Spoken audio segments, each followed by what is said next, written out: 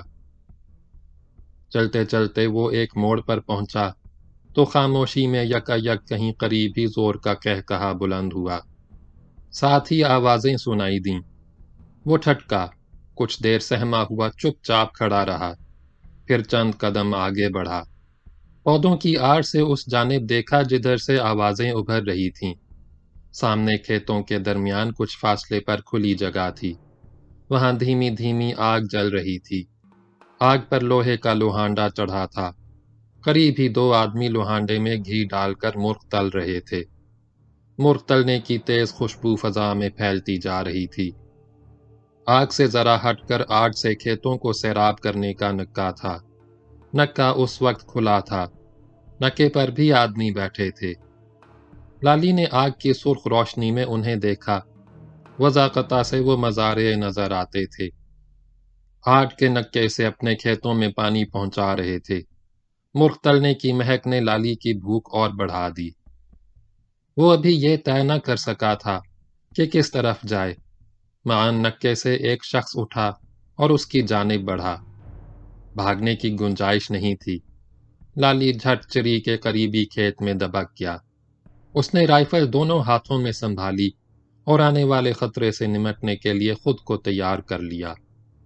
قدموں کی آہٹ رفتہ رفتہ قریب آتی گئی۔ لالی چوکس بیٹھا راستہ تکتا رہا۔ آنے والا عین اس کے سامنے آ گیا۔ وہ چند فٹ کے فاصلے پر تھا، مگر نہ وہ ٹھٹکا نہ جھجکا، بلکہ آہستہ آہستہ آگے بڑھ گیا۔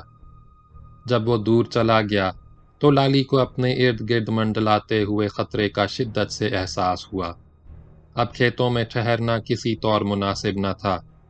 لالی پلٹا اور پیہے پر چلتا ہوا کھیتوں سے باہر نکل گیا۔ سامنے جو تھا۔ اس چراگاہ میں دن کو گاؤں کے چاک اور چرواہے مویشی چراتے تھے۔ اس وقت جو بالکل سنسان تھا۔ اس میں جگہ جگہ جنڈ، ٹاہلی اور بیری کے پیڑ تھے۔ جوہ کے اس پار گاؤں تھا۔ لالی جوہ میں داخل ہوا اور درختوں کی آڑ لیتا ہوا گاؤں کی جانب بڑھا۔ گاؤں پر سناٹا چھایا تھا۔ گلی کوچے ویران تھے۔ لالی ایک گلی میں داخل ہوا، مگر آگے نہیں گیا۔ وہ نکڑ کے مکان کی 4 دیواری کے قریب جا کر ٹھہر گیا۔ چند لمحے دم سادھے خاموش کھڑا رہا، پھر اس نے زغن بھری اور دونوں ہاتھوں سے دیوار پکڑ کر اوپر پہنچ گیا۔ اس نے گردن جھکا کر اندر جھانکا۔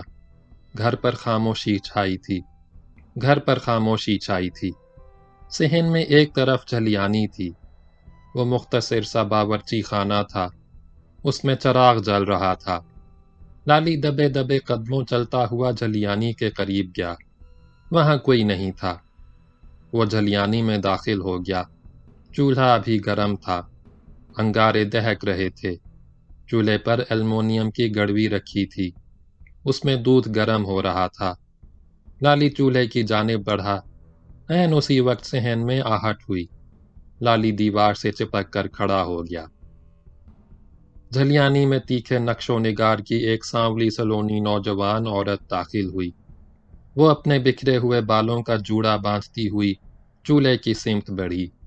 لالی نے جھٹ ہاتھ بڑھا کر اس کا منہ دبوچ لیا۔ عورت کے منہ سے ہلکی سی چیخ نکلی، مگر لالی نے اس قدر زور سے منہ بھینچا کہ اس کی آواز نہ نکل سکی۔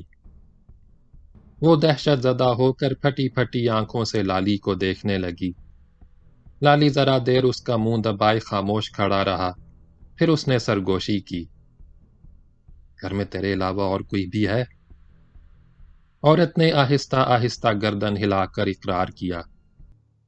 لالی نے کرید کر پوچھا، تیرا قسم ہے؟ عورت نے انکار میں صرف گردن ہلا دی۔ لالی نے مسکرا کے استفسار کیا، تیرا یار ہے؟ عورت نے کوئی جواب نہیں دیا، نظریں جھکائے خاموش کھڑی رہی۔ لالی نے دریافت کیا، تیرا گھر والا کہاں ہے؟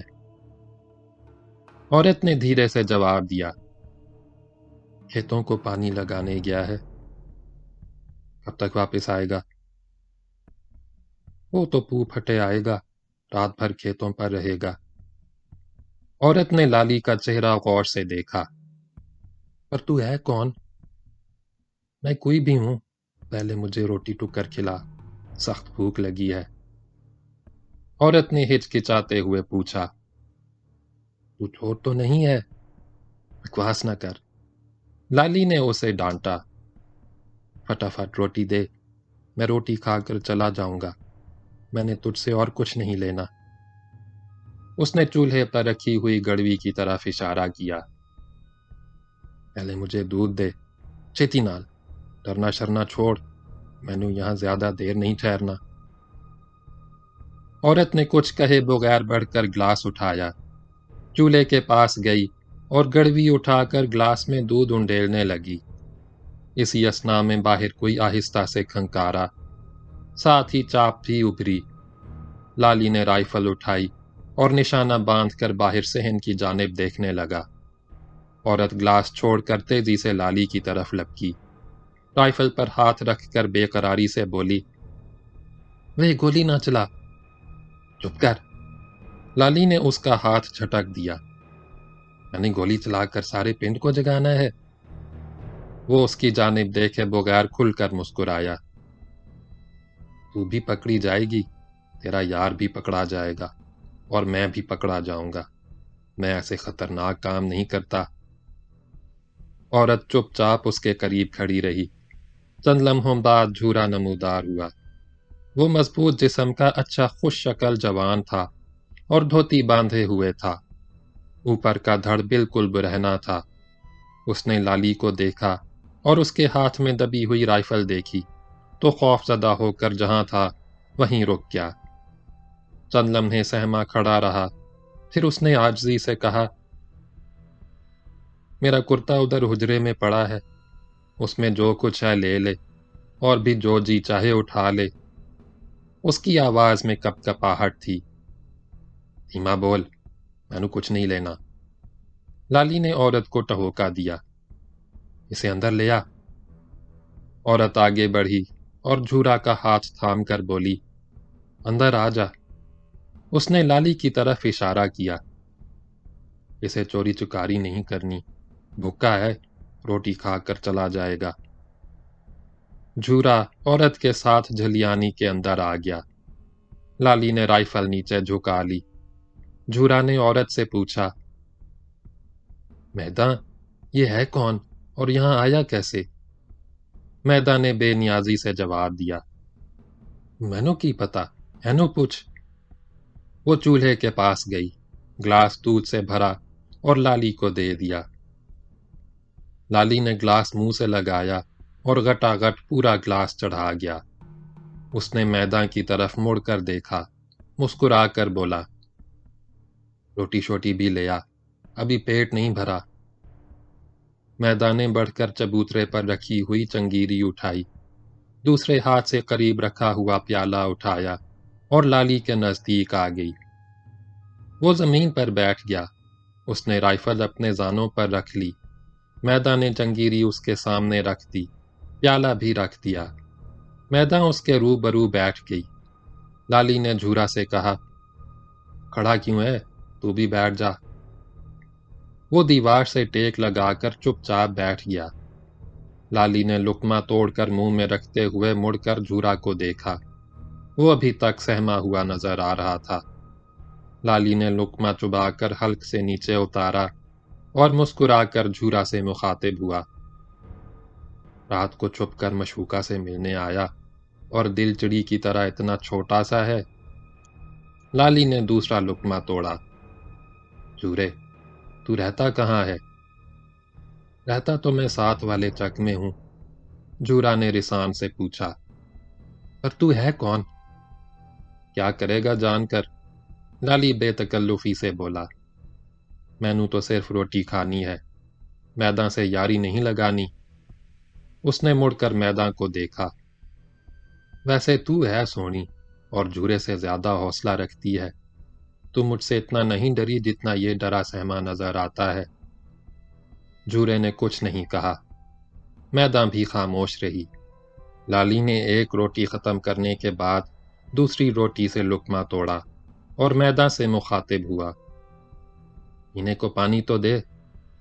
وہ چپ چاپ اٹھی، گلاس سنبھالا اور باہر جانے کے لیے مڑی۔ جھورا نے اسے ٹوکا، گل سن میدان، اجرے سے وہ مٹھائی بھی لیتی آ جو تو نے اپنے گھر والے کے لیے رکھ چھوڑی ہے۔ اس کے لہجے سے اطمینان جھلک رہا تھا۔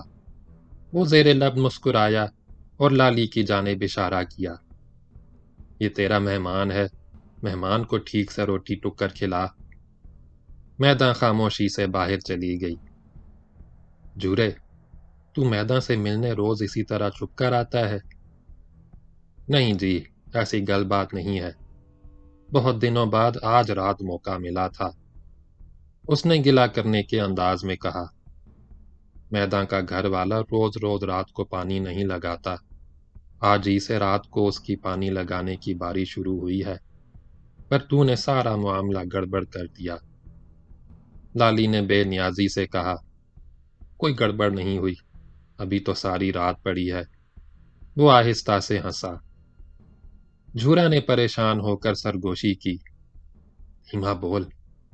اس نے ہاتھ سے اشارہ کیا، ساتھ والے مکان میں میدان کے گھر والے کا پیو رہتا ہے، اسے نیند بھی کام آتی ہے، تیرے آنے سے پہلے وہ دیر تک کھانستا رہا۔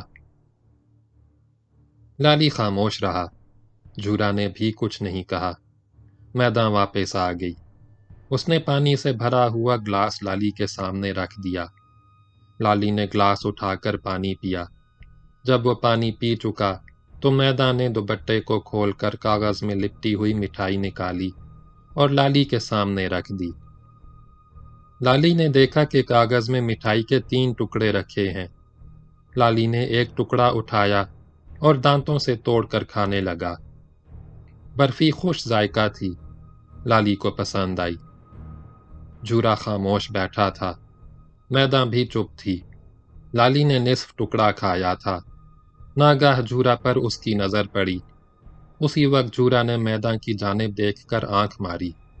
آنکھ مارنے کا انداز کچھ ایسا تھا کہ لالی کو شبہ ہوا۔ اس نے فوراً ہاتھ روک لیا، برفی کا بچا ہوا ٹکڑا کاغذ میں ڈال دیا، گلاس اٹھا کر پانی پیا اور اٹھ کر کھڑا ہو گیا۔ جھورا نے حیرت کا اظہار کیا، کہاں چلا؟ تو نے مٹھائی بھی نہیں کھائی، تھوڑی ہی سی تو ہے، اسے کھا لے پھر چلا جانا۔ میں نو اب جانا ہے۔ لالی نے گٹھڑی کندھے پر ڈالی، رائفل سنبھالی اور چلنے کے لیے تیار ہو گیا۔ اس نے جھورا سے پوچھا، جھورے، تجھے قادر آباد کے رستے کا پتہ ہے؟ میں نے وہیں جانا ہے۔ قادر آباد تو یہاں سے بہت دور ہے، ایسا کر یوسف والا چلا جا، یہاں سے زیادہ دور نہیں، وہاں سے قادر آباد چلا جانا۔ یوسف والا ٹیشن ہے، تجھے قادر آباد کے لیے گڈی مل جائے گی، لاری بھی جاتی ہے، تانگے بھی جاتے ہیں۔ یوسف والا کا رستہ بتا دے۔ پن سے نکل کر پورب کو جائے گا تو نہر ملے گی۔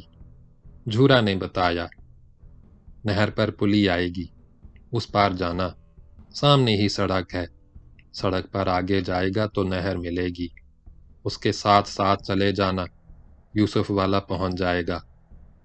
لالی نے مڑ کر میدان کو دیکھا، وہ بھی اٹھ کر کھڑی ہو گئی تھی۔ وہ خاموش تھی، اس کے چہرے پر گھبراہٹ اور پریشانی تھی۔ لالی نے مسکرا کر کہا، میدان، مجھے معاف کر دینا، میں نے تجھے بہت پریشان کیا، تو سونی ہے اور طبیعت کی بھی چنگی ہے۔ اس نے جیب میں ہاتھ ڈالا، 5 روپے کا نوٹ نکالا اور میدان کی طرف بڑھا دیا۔ یہ روٹی ٹکر کی قیمت نہیں، تیری مہمانداری کا وٹا ہے، اسے رکھ لے، دیکھ انکار نہ کرنا۔ لالی نے نوٹ میدان کے ہاتھ میں دے دیا۔ میدان کا ہاتھ کپ کپایا، نوٹ نیچے گر گیا۔ لالی نے جھک کر نوٹ اٹھایا اور میدان کے ہاتھ میں رکھ کر آہستہ سے اس کی مٹھی بھینچ دی۔ لالی نکل کر صحن میں آ گیا۔ میدان جھلیانی میں گم سم کھڑی رہی، مگر جھورا اس کے ساتھ ساتھ چلا۔ دونوں نے آنگن عبور کیا۔ جھورا نے آگے بڑھ کر آہستہ سے دروازے کی کنڈی کھولی۔ لالی نے اس کی پیٹھ تھپک کر مسکراتے ہوئے سرگوشی کی، جاں موجا کر، ابھی سویرا ہونے میں بہت دیر ہے۔ جھورا نے کچھ نہیں کہا، اس کے ہونٹوں پر ہلکی ہلکی مسکراہٹ تھی۔ لالی دروازے سے گزر کر باہر گلی میں آ گیا۔ گلی بالکل سنسان تھی۔ لالی آگے بڑھا، تیز تیز قدم اٹھاتا ہوا گاؤں سے نکل کر ایک بار پھر جو میں آ گیا۔ اس نے جو عبور کیا اور جھورا کے بتائے ہوئے راستے پر پورب کی سمت کھیتوں کے ساتھ ساتھ چلنے لگا۔ رات آدھی سے زیادہ گزر چکی تھی، ہوا نرم اور سبک تھی۔ کھیتوں کا سلسلہ ختم ہوا، نہر آ گئی۔ لالی نہر کے کنارے کنارے آگے بڑھنے لگا۔ کچھ دور جا کر پلیا آ گئی۔ پلیا سے گزر کر وہ نہر کے دوسری جانب چلا گیا۔ نہر کے کنارے کھجور کے درخت تھے، وہ ان کے نیچے پہنچا، گٹھڑی کھولی، ہاتھ میں دبی ہوئی رائفل اس میں رکھ کر پھر گٹھڑی باندھی اور کندھے پر لٹکا لی۔ درختوں کے نیچے سے نکل کر وہ آگے بڑھنے لگا۔ اس نے 2-2.5 فرلانگ راستہ طے کیا ہوگا کہ ستاروں کی مدھم روشنی میں اسے پاک پتن روڈ چمکتی نظر آئی۔ وہ سڑک کی سمت بڑھا، یکا یک اسے گھبراہٹ اور بے کلی محسوس ہوئی۔ پیٹ میں سخت مروڑ اٹھی، جی مت لایا اور آنکھوں کے آگے اندھیرا چھانے لگا۔ اس نے سر جھٹک کر خود کو سنبھالا اور سڑک کی جانب بڑھنے لگا۔ سڑک کے کنارے پہنچتے پہنچتے اس کی طبیعت اور بگڑ گئی، قدم لڑکھڑانے لگے۔ وہ ہمت کر کے کچھ اور آگے بڑھا، مگر سڑک کے کنارے پہنچ کر اس کے قدم ڈگمگائے۔ وہ خود کو سنبھال نہیں سکا، نڈھال ہو کر زمین پر گر گیا۔ اسے زور کی ابکائی محسوس ہوئی۔ وہ اٹھا، اندھیرے میں قے کی، پھر لیٹ گیا۔ اس نے اٹھنے کی کوشش کی مگر اٹھ نہ سکا۔ نقاہت بڑھ گئی تھی، اس کا سارا جسم پسینے سے شرابور تھا۔ آنکھوں کے آگے سیاہ پردے لہرا رہے تھے۔ وہ زور زور سے ہانپنے لگا، اس کی آنکھیں بند ہو گئیں۔ لالی سڑک کے کنارے بے سدھ پڑا تھا۔ یکا یک تیز روشنی نمودار ہوئی۔ ایک کار سڑک پر تیزی سے دوڑتی نظر آئی، لیکن لالی کے قریب پہنچتے پہنچتے کار کی رفتار سست پڑ گئی۔ ڈرائیور نے گردن نکال کر جھانکا، نیچے اترا، لالی کے نزدیک گیا، حیران اور پریشان ہو کر اسے دیکھا اور آہستہ آہستہ جھنجھوڑ کر بولا، لالی، لالی۔ اس نے لالی کا سر پکڑ کر ادھر ادھر ہلایا۔ لالی نے آنکھیں کھول دیں۔ کون ہے؟ اس کی آواز میں نقاہت تھی۔ لالی، میں شادو ہوں، تیرا لائل پور والا یار شادو۔ لالی نے ہمت سے کام لیا۔ اٹھ کر بیٹھا، شادو کو دیکھا۔ شادو کار کی تیز روشنی میں اس پر جھکا ہوا تھا۔ لالی نے اسے پہچان لیا اور اس کا ہاتھ تھام لیا۔ اس کا جی متلایا اور اس نے ابکائی کے ساتھ قے کر دی۔ قے میں خون ہی خون نکلا۔ لال لال خون سڑک پر پھیل گیا۔ خون دیکھ کر شادو پریشان ہو گیا۔ لالی پر قے کرتے ہی پھر غشی کا دورہ پڑا۔ وہ بے حال ہو کر ایک طرف لڑک گیا۔ شادو نے اسے دھیرے دھیرے جھنجھوڑا۔ لالی، لالی، تجھے کیا ہو گیا؟ تو بہت بیمار لگتا ہے۔ لالی نے کوئی جواب نہیں دیا۔ شادو نے بڑھ کر کار کا دروازہ کھولا، لالی کو دونوں ہاتھوں پر اٹھایا اور کار کی پچھلی سیٹ پر لٹا دیا۔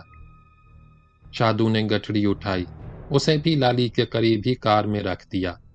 کار نئے ماڈل کی کوئزلر تھی، لمبی چوڑی تھی، سیٹیں بھی کشادہ اور نرم تھیں۔ لالی کار میں آرام سے لیٹا رہا۔ شادو اپنی سیٹ پر جا کر بیٹھا۔ کار کا انجن سٹارٹ تھا۔ اس نے گیئر بدلا، ایکسیلیٹر پیر سے دبایا، کار سڑک پر دوڑنے لگی۔ رات ڈھلتی گئی، کار سڑک پر دوڑتی رہی، تیز جھونکے کار کے اندر آتے رہے۔ لالی کی طبیعت قدرے سنبھلی۔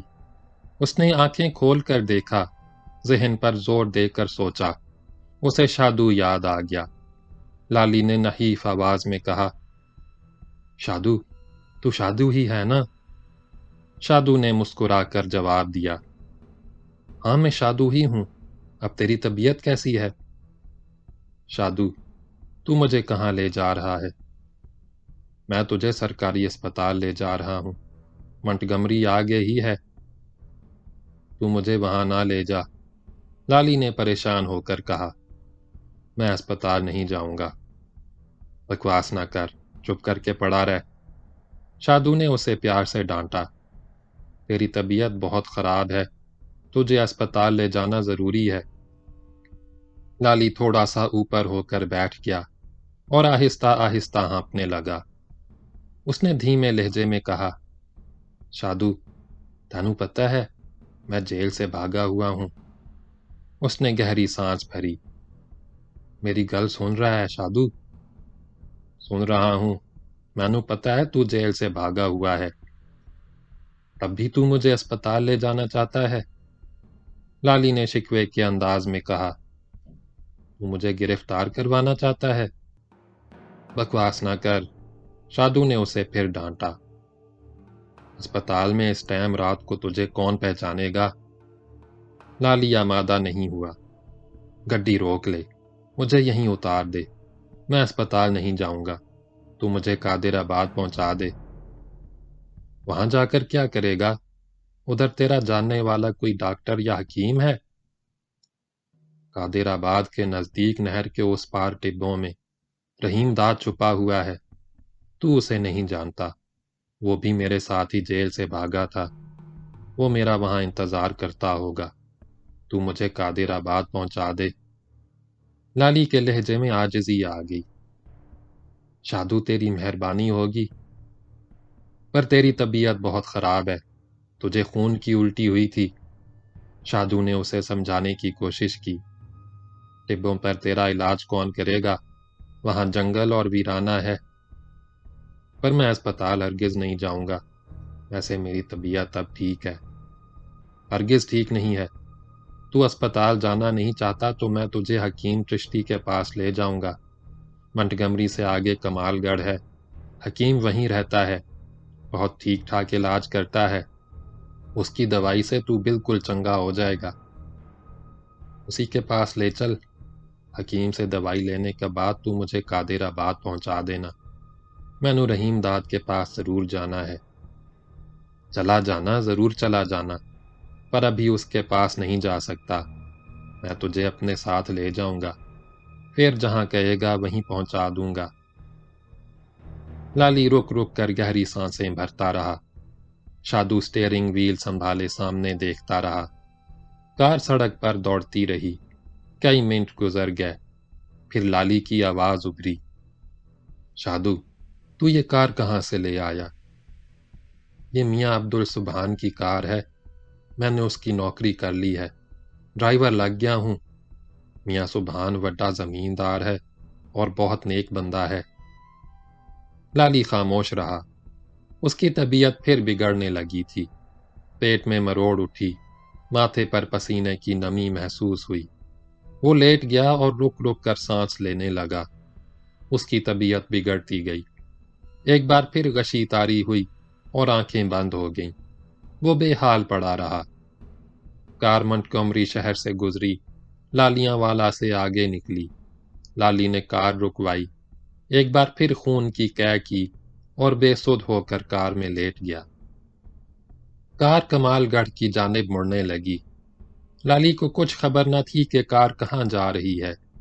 وہ آنکھیں بند کیے لیٹا رہا۔ کار کمال گڑھ میں داخل ہوئی اور حکیم نظر محمد چشتی کے گھر کے سامنے جا کر رک گئی۔ شادو کار سے نکلا۔ اس نے دروازے پر دستک دی۔ کسی نے دروازے کی آڑ سے پوچھا، کون ہے؟ یہ حکیم کی بیوی تھی۔ اس کی آواز نیند میں ڈوبی ہوئی تھی۔ شادو نے پوچھا، حکیم جی ہیں جی؟ وہ تو سو رہے ہیں، آج تو ویسے بھی دیر سے سوئے ہیں، اب تو نہیں اٹھ سکتے۔ شادو کچھ کہنے ہی والا تھا کہ دروازے کے پیچھے سے حکیم چشتی کی آواز ابھری۔ وہ اپنی بیوی سے کہہ رہا تھا، نیک بخت، میں نے 1000 بار کہا کوئی مریض آئے تو مجھے فوراً جگا دیا کر۔ حکیم نے دروازہ کھولا، باہر آیا اور نرم لہجے میں پوچھا، اس وقت کون آیا ہے؟ میں ہوں جی شادو۔ اچھا تو ہے؟ حکیم آنکھیں ملنے لگا۔ میں سویرے بوٹیاں چننے ٹبوں کی طرف چلا گیا، شام کو لوٹا، بہت تھک گیا تھا، ایسی گہری نیند سویا کہ تیرے بار بار کھٹکھٹانے پر بھی آنکھ نہیں کھلی۔ حکیم نے تامل کیا، مسکرا کر پوچھا، یہ بتا کیسے آیا اتنی رات کو؟ تیری گھر والی اور بچے تو خیریت سے ہیں؟ رب کا شکر ہے جی، وہ سب تو ٹھیک ٹھاک ہیں۔ میں تو جی ایک مریض کو دکھانے لایا تھا۔ کہاں ہے مریض؟ شادو نے کار کی طرف اشارہ کرتے ہوئے کہا، کار کے اندر پڑا ہے، اس کی طبیعت بہت خراب ہے۔ کار میں تو اندھیرا ہوگا، تو اسے اٹھا کر لے آ، میں ابھی مطب کھولتا ہوں، تو اسے لے کر مطب میں آ جا۔ حکیم گھر میں چلا گیا۔ شادو کار کی جانب بڑھا، دروازہ کھولا۔ وہ مضبوط جسم کا لمبا چوڑا جوان تھا۔ لالی کو ایک بار پھر اس نے ہاتھوں پر اٹھا لیا۔ لالی ابھی تک بے حال تھا، اسے تن بدن کا ہوش نہیں تھا۔ شادو اسے اٹھائے ہوئے مطب کی جانب بڑھا۔ مطب کا دروازہ کھلا تھا۔ شادو اندر داخل ہوا۔ حکیم چشتی ہاتھ میں لالٹین لٹکائے اس کا منتظر تھا۔ مطب میں دیوار سے لگا ہوا تخت تھا، اس پر چٹائی بچھی تھی۔ چٹائی پر سفید چادر کا فرش تھا۔ تخت پر گاؤ تکیا بھی رکھا تھا۔ تخت کے سامنے کئی مونڈھے پڑے تھے۔ حکیم نے اشارہ کیا۔ شادو نے لالی کو تخت پر لٹا دیا۔ وہ آنکھیں بند کیے بے سدھ پڑا رہا۔ حکیم نے شادو سے دریافت کیا، اسے کیا ہو گیا؟ یہ تو جی پتہ نہیں، یہ میرا پرانا یار ہے۔ میں میاں صاحب کے ایک دوست کو چھوڑ کر حسین والا سے واپس آ رہا تھا، مجھے یہ سڑک کے کنارے پڑا ہوا نظر آیا۔ میں نے اسے جھنجھوڑا تو اس نے آنکھ کھولی، مجھے پہچان لیا، اٹھ کر بیٹھ بھی گیا۔ اسے الٹی آئی، الٹی کے ساتھ خون ہی خون تھا۔ میں نے اسے اٹھا کر کار میں ڈالا اور ادھر لے آیا۔ رستے میں اس نے مجھ سے بات چیت بھی کی تھی۔ پھر ایک الٹی اور آئی اور اس کی طبیعت بگڑ گئی۔ اس کے بعد سے اسے کچھ ہوش نہیں ہے۔ حکیم نے ہاتھ بڑھایا اور لالی کی نبض دیکھنے لگا۔ نبض دیکھنے کے بعد اس نے شادو سے کہا، اسے کسی نے سنکھیا کھلا دی ہے۔ شادو نے گھبرا کر پوچھا، حکیم جی، اب اس کا کیا بنے گا؟ سنکھیا کھانے سے تو موت ہو جاتی ہے۔ گھبرانے کی کوئی بات نہیں، اس کے پیٹ میں سنکھیا کی زیادہ مقدار نہیں گئی ہے۔ حکیم نے شادو کو اطمینان دلایا، 2-4 دن میں بھلا چنگا ہو جائے گا۔ کسی سے دشمنی تھی اس کی؟ شادو نے لا علمی ظاہر کرتے ہوئے بتایا، پتہ نہیں جی، یہ تو مجھے سڑک پر پڑا ہوا ملا تھا۔ اسی اثنا میں لالی نے آنکھیں کھولیں، حکیم کو اپنے قریب بیٹھے دیکھا۔ حکیم نے اسے ہوش میں پایا تو نرم لہجے میں پوچھا، کیا کھایا تھا؟ لالی نے نحیف آواز میں رک رک کر جواب دیا، روٹی تھی، سرسوں کا ساگ تھا۔ وہ چند لمحے ہوش میں رہا اور گہری گہری سانسیں بھرتا رہا۔ برفی بھی کھائی تھی، لگتا ہے اس میں زہر تھا، میں نے آدھا ہی ٹکڑا کھایا تھا۔ جب ہی تو بچ گیا، برفی میں زہر ہی تھا، حکیم نے تسلی دی۔ گھبرانے کی کوئی بات نہیں، تو یہاں پڑا رہ، زیادہ بات چیت نہ کر۔ حکیم گھر میں کھلنے والے دروازے تک گیا، ایک پٹ کھولا اور جھانک کر اونچی آواز سے کہا، نشا کی ماں، جاگ رہی ہو؟ اندر سے آواز ابھری، کیا کام ہے جی؟ گھر میں دودھ تو ہوگا اور گرم بھی ہوگا، پیتل کے بڑے گلاس میں دودھ ڈالو اور اس میں تقریباً آدھا پاؤ گھی ملا کر مجھے دے دو۔ حکیم یہ ہدایت دے کر لالی کے پاس آ گیا اور تخت پر اس کے قریب بیٹھ گیا، مگر اس نے لالی سے بات چیت نہیں کی۔ لالی آنکھیں کھولے چت لیٹا تھا اور چپ چاپ چھت تک رہا تھا۔ حکیم نے شادو سے پوچھا، میاں سبحان کا کیا حال چال ہے؟ لائل پور میں ہیں یا رحیم یار خان گئے ہیں؟ رحیم یار خان تو جی وہ کم ہی جاتے ہیں، ادھر کی زمینداری کی دیکھ بھال ان کا چھوٹا پوت کرتا ہے۔ ویسے میاں صاحب ان دنوں ذخیرے کے جھل میں شکار کی تیاریاں کر رہے ہیں۔ وہ تو ہر سال کرتے ہیں سنا ہے، بہت شاندار شکار ہوتا ہے، دور دور سے بڑے بڑے افسر اور زمیندار شکار کھیلنے آتے ہیں۔ حکیم نے بات ختم ہی کی تھی کہ دروازے پر آہٹ ہوئی۔ حکیم اٹھ کر گیا، اس کی بیوی نے دروازے کی آڑ سے دودھ کا گلاس دیا۔ حکیم نے گلاس سنبھالا اور لالی کی طرف اشارہ کر کے بولا، شادو، اسے گاؤ تکیے کے سہارے بٹھا دے۔ شادو بڑھ کر لالی کے پاس گیا، کمر اور گردن کے نیچے ہاتھ ڈال کر اسے اٹھایا اور گاؤ تکیے سے ٹیک لگا کر بٹھا دیا۔ لالی خاموش رہا، اس کا چہرہ مٹیالہ پڑ گیا تھا، پیشانی پر پسینے کے قطرے جھلملا رہے تھے۔ حکیم اس کے نزدیک ہی بیٹھ گیا اور گلاس اس کے منہ سے لگا کر بولا، اسے پی لے۔ لالی نے چند گھونٹ پیے اور منہ ہٹا لیا۔ حکیم نے دل جوئی کی، حوصلے سے کام لے، اسے پینے کے بعد تو بھلا چنگا ہو جائے گا۔ لالی نے گلاس سے منہ لگایا اور آنکھیں بند کر کے دھیرے دھیرے سارا دودھ پی گیا۔ دودھ پیتے ہی اسے ابکائی آئی۔ حکیم آہستہ آہستہ اس کی پیٹھ سہلانے لگا۔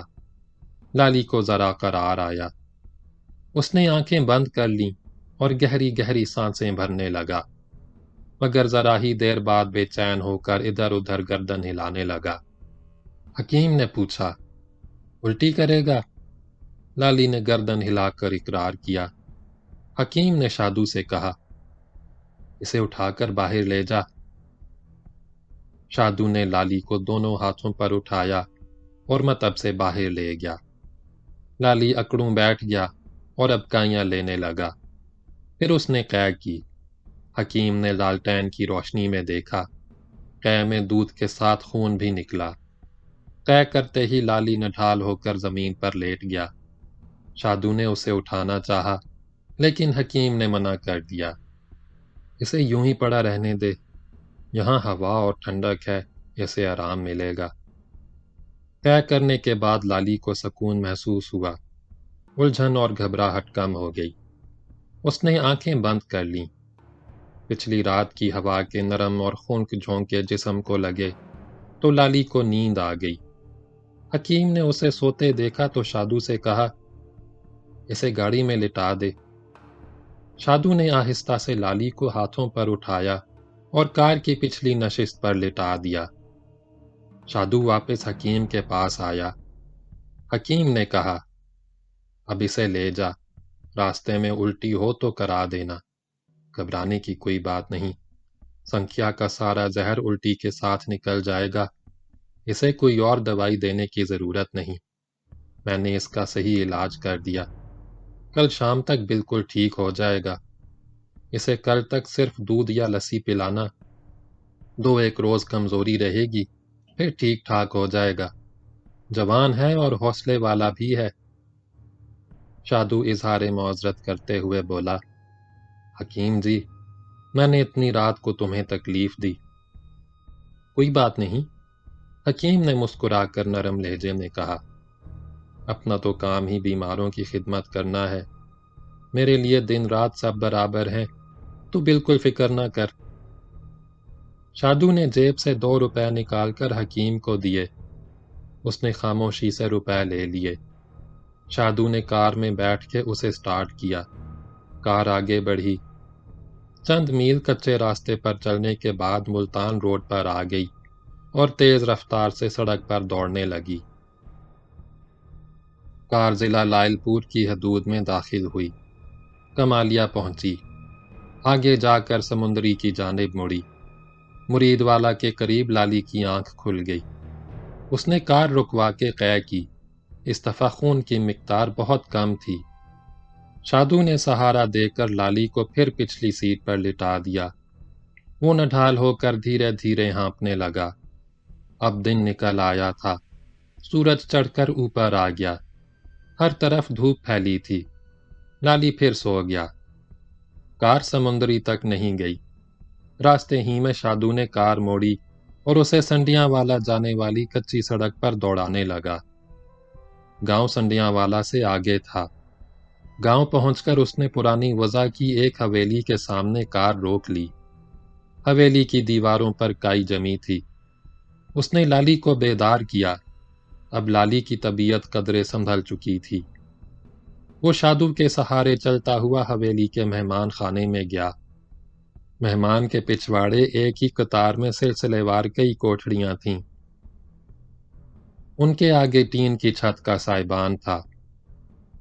شادو اسے مہمان خانے کے اسی حصے کی ایک کوٹھڑی میں لے گیا، کوٹھڑی خاصی کشادہ تھی، اس میں چارپائی بچھی تھی، چارپائی پر بستر لگا تھا، شادو نے لالی کو بستر پر لٹا دیا، باہر گیا، کار سے لالی کی گٹھڑی اٹھا کر لایا اور چارپائی کے سرہانے ایک کونے میں رکھ دی۔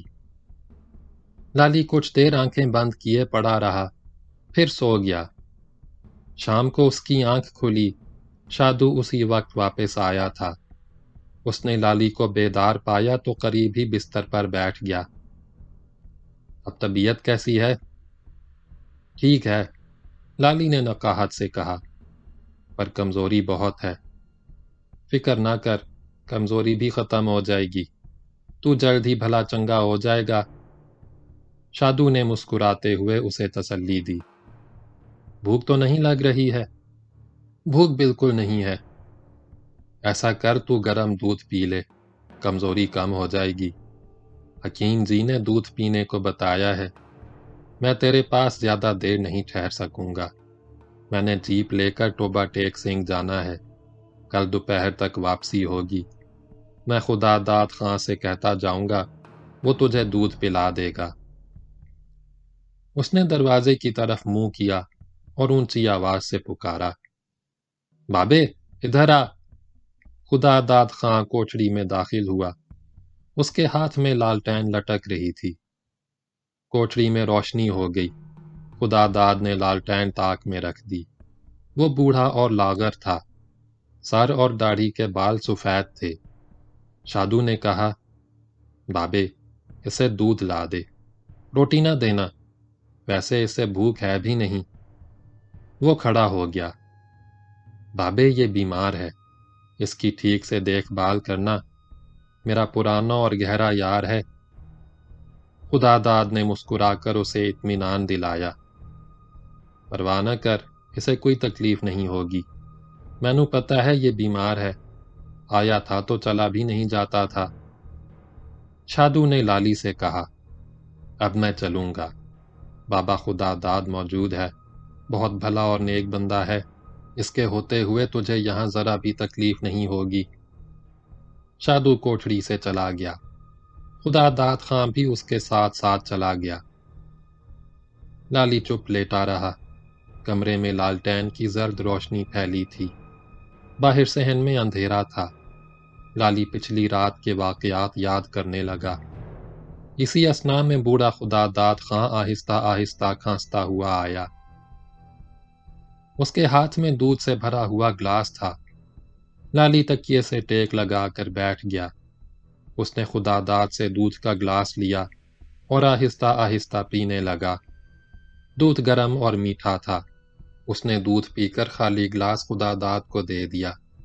وہ گلاس لے کر چلا گیا۔ لالی تنہا رہ گیا۔ وہ کچھ دیر تکیے کے سہارے بیٹھا رہا، پھر لیٹ گیا، مگر اسے نیند نہیں آئی۔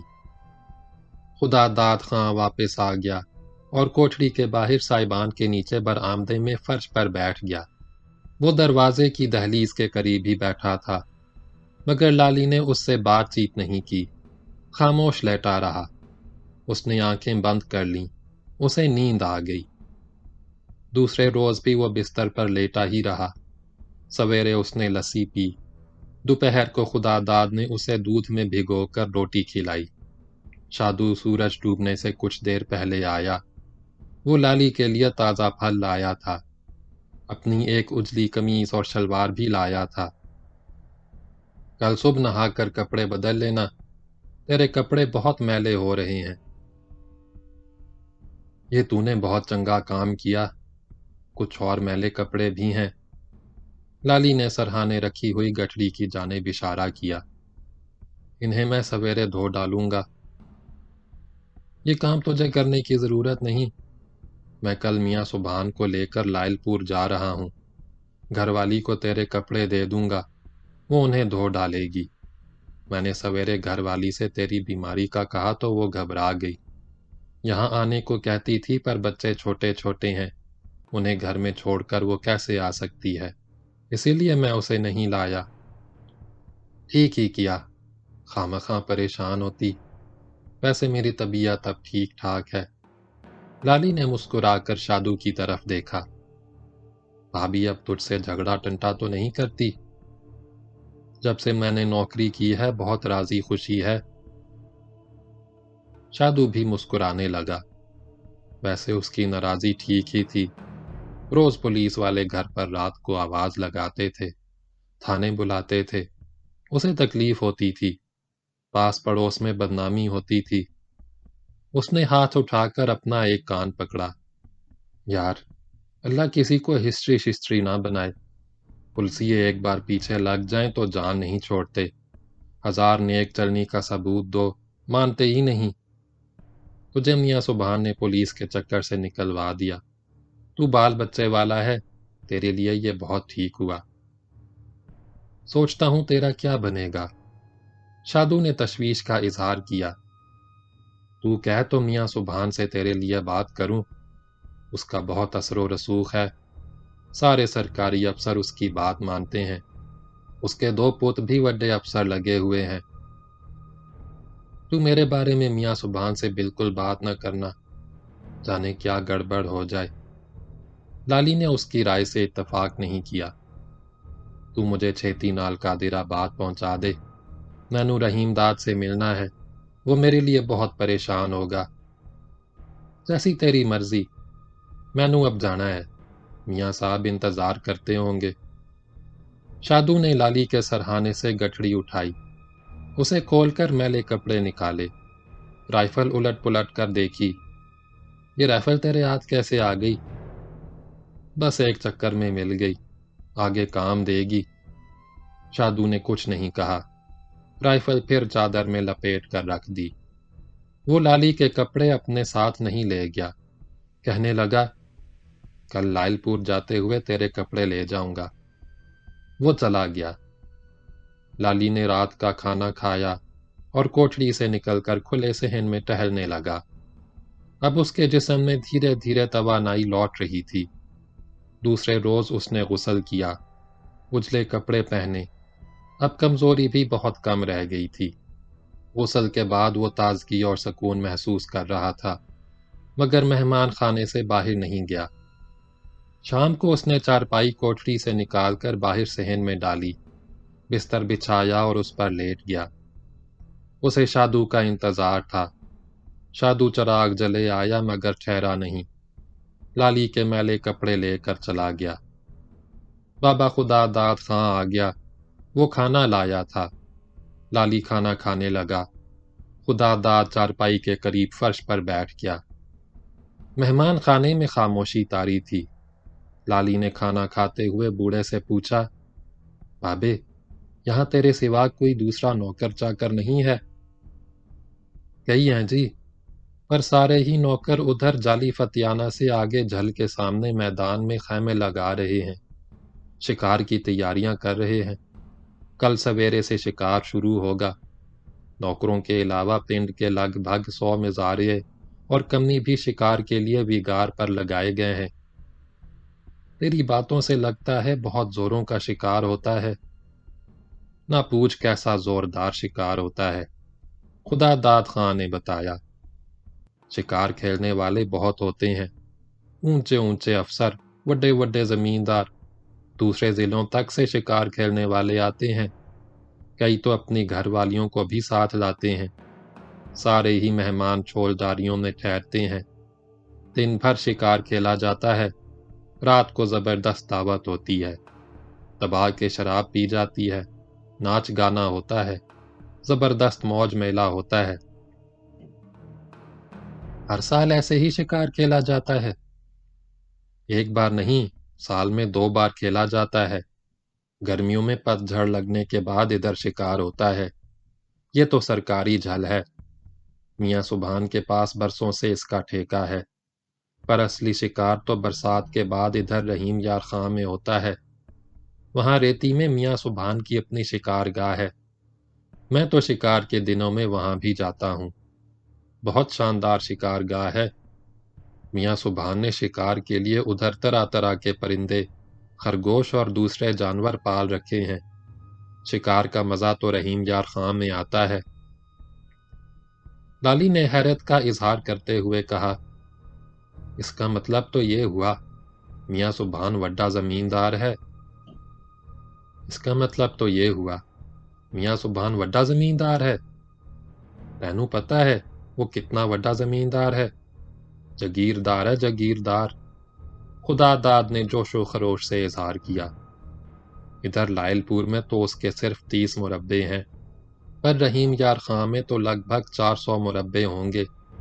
25 مربے پر تو اس کی شکار گاہ ہے، 200 مربے زمین پر کھیتی باڑی ہوتی ہے، 100 پر آم، امرود اور مالٹے کے باغ ہیں، باقی زمین پر جھاڑیاں اور جھنگر ہیں۔ سنا ہے میاں سبحان اسے بھی صاف کرا کے مویشی فان بنانا چاہتا ہے۔ جب ادھر اس کی 10,000 ایکڑ زمین ہے تو یہاں لائل پور میں کیوں رہتا ہے؟ یہاں وہ اپنے تیسرے پت کے لیے کپڑا بنانے کا کارخانہ لگانے کا منصوبہ بنا رہا ہے۔ اس کا پت ابھی لاہور میں پڑھ رہا ہے۔ میاں سبحان اسے کاروباری لائن میں ڈالنا چاہتا ہے۔ سننے میں تو یہی آیا ہے۔ ویسے جی اسے کیا پرواہ، اللہ نے بہت دے رکھا ہے۔ اس کے 2 پت وڈے افسر لگے ہیں، ایک لاہور میں ہے، دوسرا پنڈی میں لگا ہے، فوج میں کرنیل ہے۔ خدا داد کو کھانسی کا ٹھسکا لگا۔ چند لمحے وہ کھانستا رہا، ذرا قرار آیا تو بتانے لگا، سچ پوچھو تو جی، شکار کا بندوبست تو میاں کا لاہور والا پت ہی کرتا ہے۔ میاں سبحان تو آج لائل پور چلا گیا، اب نہیں آئے گا۔ ویسے شکار کا سلسلہ تو میاں سبحان نے شروع کیا ہوگا؟ نہیں جی، یہ بات نہیں ہے، خدا داد خاں نے بتایا۔ شکار تو اس کا پیو بھی اسی شان سے کھلاتا تھا۔ یہ پاکستان بننے سے پہلے کی بات ہے، میں پہلے اسی کے پاس نوکر تھا۔ اس نے رحیم یار خاں میں شکار گاہ کے لیے جنگل لگوایا تھا۔ انگریز افسروں، راجوں اور نوابوں کو شکار کھیلنے کے لیے بلاتا تھا۔ سردی شروع ہوتے ہی شکار کی تیاریاں شروع ہو جاتیں۔ شکاریوں کے ٹھہرنے کے لیے چھولداریاں لگائی جاتیں۔ انگریز افسروں کے ساتھ ان کی میمیں بھی شکار کے پیچھے گھوڑے دوڑاتیں۔ شام کو شکار سے تھک کر آتیں تو ٹبوں میں نہانے کے لیے گرم گرم پانی بھرا ہوتا۔ وہ زیر لب مسکرایا۔ بالکل ننگی ننگی نہاتی، انہیں ذرا لاج نہ آتی، زور زور سے ہنستی، ٹھٹھے لگاتی۔ اب ایسا نہیں ہوتا؟ ہوتا تو اب بھی ایسا ہی ہے، پر اب وہ بات نہیں رہی۔ وہ بجھے ہوئے لہجے میں بولا، بات یہ ہے جی، وہ اپنی جوانی کے دن تھے، اب بڑھاپے میں کچھ چنگا نہیں لگتا، اسی لیے ادھر پڑا رہتا ہوں، شکار دیکھنے نہیں جاتا۔ میاں سبحان کا دادا بھی بڑا زمیندار ہوگا؟ پہلے تو نہیں تھا، بعد میں بڑا زمیندار بن گیا۔ میں نے تو اسے دیکھا نہیں، پر سننے میں ایسا ہی آیا ہے۔ لالی نے دلچسپی کا اظہار کیا۔ بابے، وہ اتنا بڑا زمیندار کیسے بن گیا؟ کہاں سے اس کے پاس اتنی بہت ساری زمین آ گئی؟ میرا پیو اسے ٹھیک طرح جانتا تھا، وہی اس کے بارے میں بتاتا تھا۔ میاں سبحان کے دادا کا نام رحمان تھا، وہ ملتان کے انگریز کمشنر برکلے کا سائز تھا۔ لالی نے حیرت سے آنکھیں پھاڑ کر کہا، سائز تھا؟ ہاں جی، سائز ہی تھا، خدا داد خان نے نہایت اعتماد سے کہا۔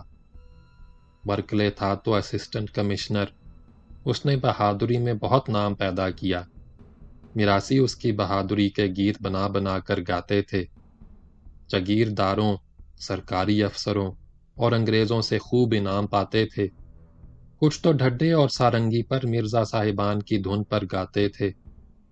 کانوں پر ہاتھ رکھ کر لمبی تان سے برکلے کی بہادری کے صد لگاتے تھے۔ کچھ میراثی برکلے کی شان میں وار بھی گاتے تھے۔ میں نے ایسے صد اور وار بہت سنے ہیں۔ اب بھی کوئی بوڑھا میراثی مل جائے تو اسے ایسے گیت یاد ہوں گے۔ اب ان کا رواج نہیں رہا، انگریزوں کے راج میں بہت گائے جاتے تھے۔ یہ تو نے عجب گل سنائی، لالی نے مسکرا کر اپنے رد عمل کا اظہار کیا۔ میاں سبحان کا دادا برکلے کا سائس ہوتا تھا، پر سائسی کرتے کرتے وہ اتنا بڑا زمیندار کیسے بن گیا؟ وہ ایسا ہوا جی، جب 1857 کا غدر ہوا تو احمد خان کھرل بھی انگریزوں کے خلاف اٹھ کھڑا ہوا۔ یہ تو تینوں پتہ ہی ہوگا کہ کھرل گوگیرا اور اس کے آس پاس راوی کے دونوں کناروں پر آج بھی بستے ہیں۔ جڑاں والا، تاندلیاں والا، کھڑیاں والا اور اس سے بھی آگے دار برٹن اور سید والا تک پھیلے ہوئے ہیں۔ ان دنوں گوگیرا سرکاری ہیڈ کوارٹر ہوتا تھا، برکلے بھی وہیں ہوتا تھا۔ لالی خود بھی گوگیرا میں پیدا ہوا تھا اور اس کا باپ بھی کھرل تھا، مگر اس نے اس کا اظہار نہیں کیا، خاموش بیٹھا خدا داد خان کی باتیں سنتا رہا۔ پر احمد خان کا گھر جھمرے میں تھا، وہ کھرل اپیروں کا سردار ہوتا تھا، تبھی تو اسے احمد خان اپیرا بھی کہا جاتا ہے۔ بہت ہی بہادر اور حوصلے والا بندہ تھا۔ سنا ہے 1.5 گز لمبے تو اس کے ہاتھ تھے، پہاڑ کی طرح اونچا اور یہ چوڑا سینہ۔ خدا داد نے اپنے دونوں ہاتھ پھیلا دیے۔ بہت لمبا تڑنگا اور زور آور تھا، ایسا زور آور تو کبھی دیکھنے میں نہیں آیا، شیر کی طرح جھپٹ جھپٹ کر حملے کرتا تھا۔ لالی کھانے سے فارغ ہو چکا تھا، لیکن اس نے مداخلت نہ کی۔ خدا داد خان پرجوش لہجے میں بولتا رہا، گوگیرا کا سردار رائے ساون خان اور اس کا پت سادو خان بھی احمد خان کے ساتھ شریک ہو گئے۔ فتیانوں اور وٹوؤں کو بھی احمد خان نے اپنے ساتھ ملا لیا۔ سچ پوچھ تو راوی سے سچلج تک سارے ہی سردار لڑائی میں احمد خان کے ساتھ تھے، صرف جویا الگ رہے۔ سچلج کے اس پار جو وٹو تھے وہ بھی اس کے ساتھ نہ آئے، بلکہ انگریزوں سے مل گئے۔ اسی وفاداری کے صلے میں ان کو مربے ملے، جائیدادیں اور لمبرداریاں ملیں۔ اس نے ٹھنڈی سانس بھری۔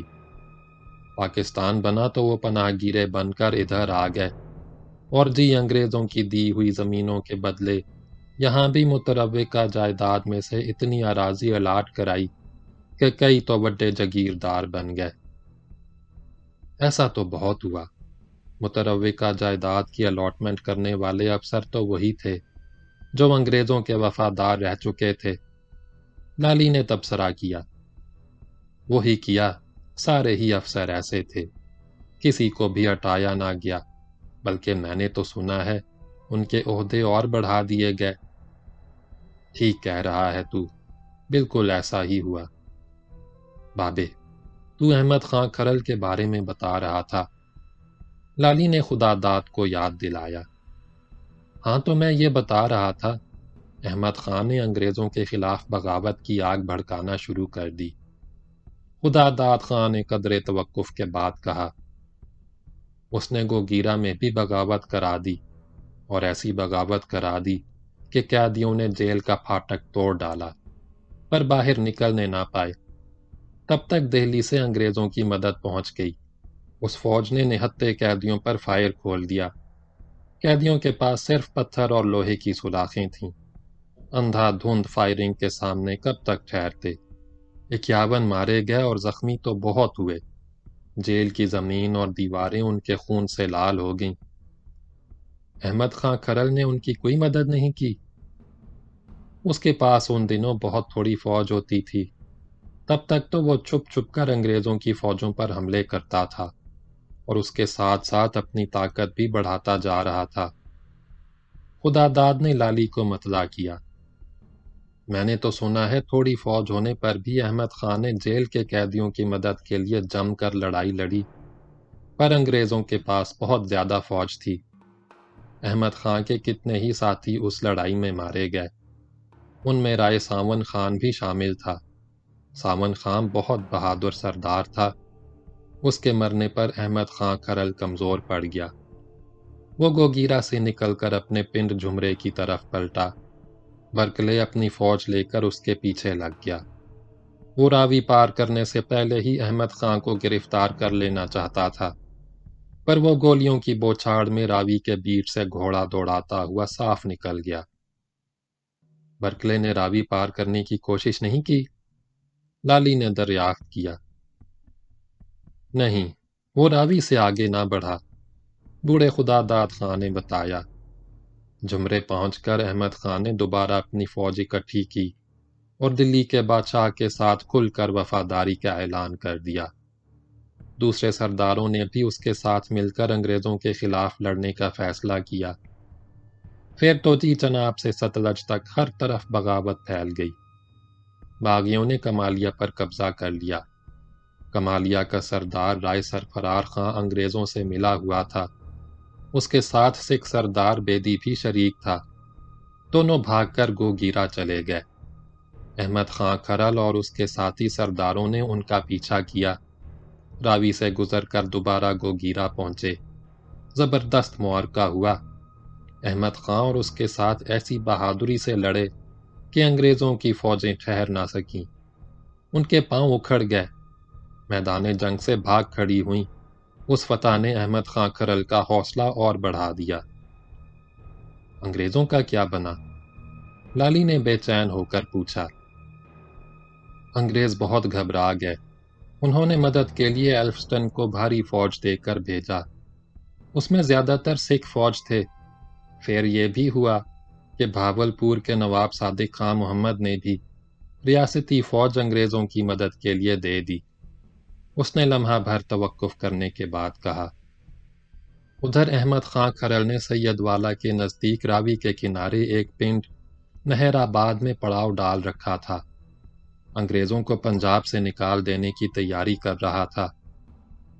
انگریزوں کو اس کی تیاریوں کا پتہ نہیں تھا؟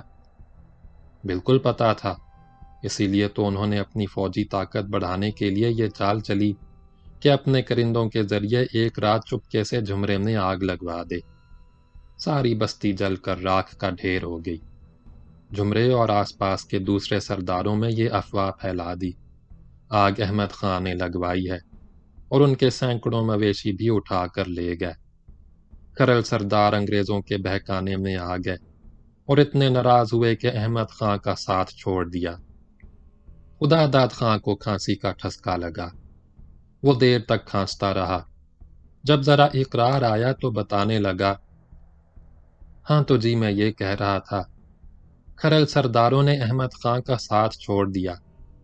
اس طرح وہ بہت کمزور پڑ گیا، پریشان بھی ہوا، پر اس نے حوصلے سے کام لیا۔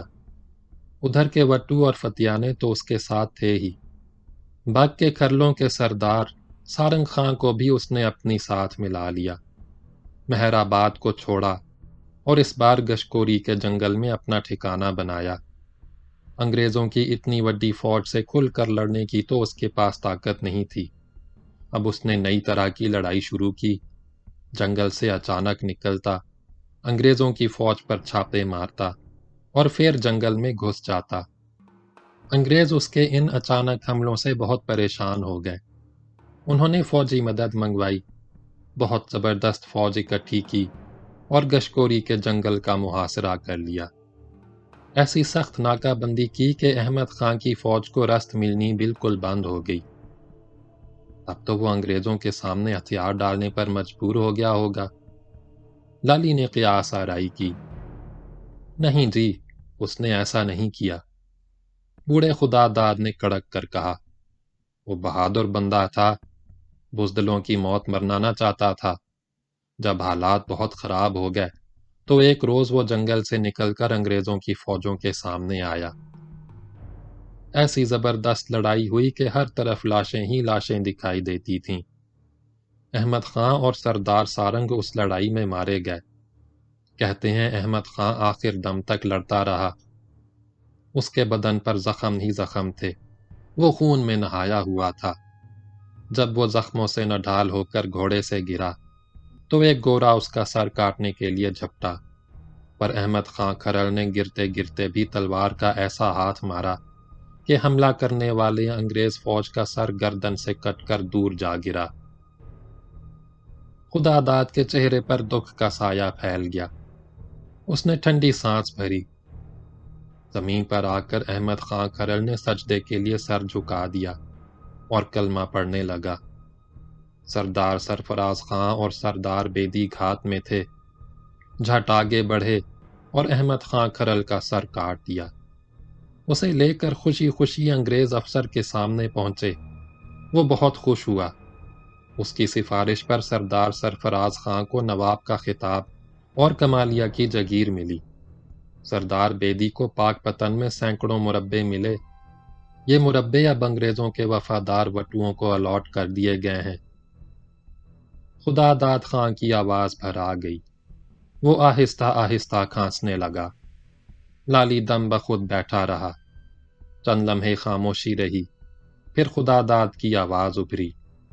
وہ کہہ رہا تھا، آج احمد خان کھرل کو کوئی نہیں جانتا، کوئی اس کا ذکر نہیں کرتا، اس کی بہادری کی شان میں کسی میراثی نے گیت نہیں گایا، کوئی صد نہیں لگایا، لگاتا تو جیل میں بند کر دیا جاتا یا گولی سے اڑا دیا جاتا۔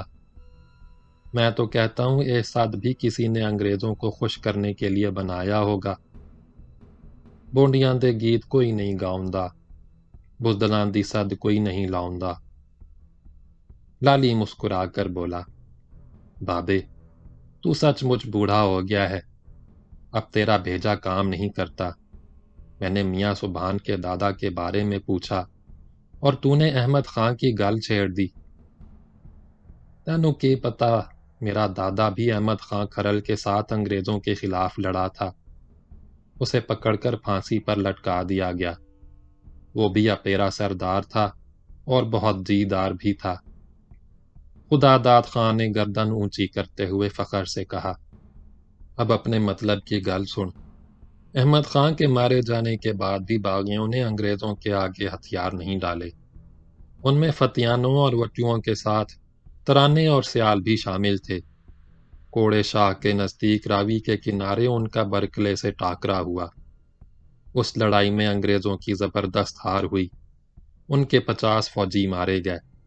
برکلے بری طرح زخمی ہوا۔ سبحان کا دادا رحمان اس کے ساتھ تھا۔ اس نے زخمی برکلے کو گھوڑے پر ڈالا اور لڑائی کے میدان سے نکال کر نزدیک کے بیلے میں لے گیا۔ اس نے برکلے کی جان بچانے کی بہت کوشش کی۔ وہ بچ تو نہیں سکا، پر رحمان کی وفاداری اور خدمت سے اتنا خوش ہوا کہ مرتے دم اس نے اپنے خون سے کاغذ کے ایک پرزے پر یہ لکھ دیا کہ رحمان انگریزوں کا زبردست وفادار ہے۔ اس نے میری جان بچانے کے لیے اپنی جان کی پرواہ نہیں کی۔ اس کی وفاداری اور خدمت کو تسلیم کیا جائے اور حکومت کی جانب سے اسے وفاداری کا صلہ دیا جائے۔ لو جی، اس کاغذ سے رحمان کا نصیب جاگ گیا۔ لالی نے بے چین ہو کر پوچھا، وہ کیسے؟ ہوا یہ کہ انگریزوں نے جب بغاوت کچل ڈالی اور ان کی فتح ہوئی تو وہ فتح کے نشے میں جگہ جگہ کچہریاں لگاتے، باغیوں کو پکڑ کر پھانسی پر لٹکاتے اور انگریزوں کے وفاداروں کو انعام اور بخشش دیتے۔ کرنیل پیٹن ادھر کی انگریز فوج کا کمانڈر تھا، وہی ہر جگہ جا کر کچہری لگاتا۔ بابا خدا داد خاں ٹھہر ٹھہر کر بتاتا رہا۔ رحمان سیدھا کرنیل پیٹن کے پاس پہنچا۔ کرنیل ان دنوں رحیم یار خاں میں تھا، اس نے اپنی کچہری لگا رکھی تھی۔ رحمان کچہری میں گھس گیا۔ کرنیل نے ناراض ہو کر اسے گھورا۔